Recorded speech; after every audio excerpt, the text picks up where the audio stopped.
right, so we're back talking about Christmas trees, how to not only pick a good live one, but keep it alive all the way through Christmas. You got another 20 days of this. Chris Maretich doing this morning with Alpine. Good morning to you. Good morning, sir. And you brought in this tree as well to show us. Thanks for coming in.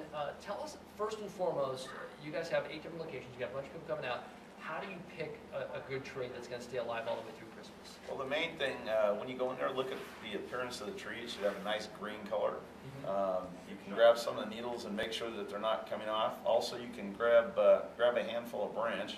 It's kind of folded up, and as you can see, it springs out. It's nice and fresh. Yeah, you don't want it to be dry. You don't want it to snap. That'd be a bad thing. Well, yeah, you definitely don't want it to snap. It's really dry. That means it's really not doing well. And you want to go ahead and demonstrate that again? You kind of grab the branch back? back? You can just fold the branch back, and it should just spring right back out. It should not be dry.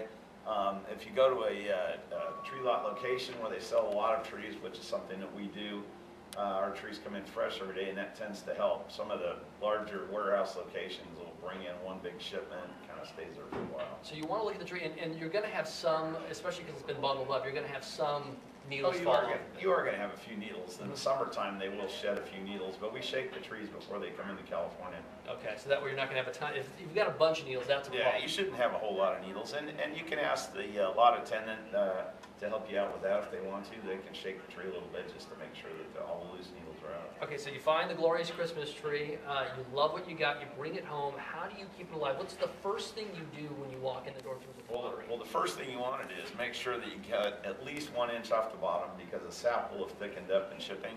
Okay. And that will allow it to draw water. Get it in a nice sturdy water stand, which we have here, or you can use whatever type of water stand that you have. And hot water, you use warm water, really warm water. Let your water run until it's not boiling hot, but nice and warm.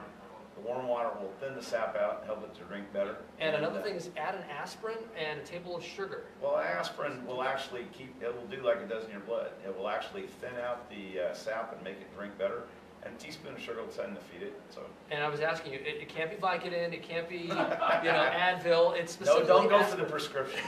Go for a real aspirin. The aspirin it's specific. You say that's what kind of loosens up and allows the. Well, it does the same thing as it would for heart patients. It keeps the sap thin instead of keeping your blood thin, and it lets it drink water. How much water does the tree need, and how often do you have to water it? Keep the water stand at least 3/4 of the way full. I tell people to give it hot water twice a day and an aspirin and a teaspoon of sugar twice a week.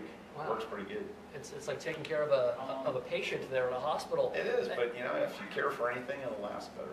That's a great idea, and Chris, a lot of great tips. Hopefully people get those Christmas trees now and enjoy them all the way through the Christmas. Yeah, it's a great time to shop for Christmas trees, and wherever you buy your tree, buy a real tree, because it helps support real American jobs. Well, Chris, I appreciate you coming in with us this morning. No problem. Thank you.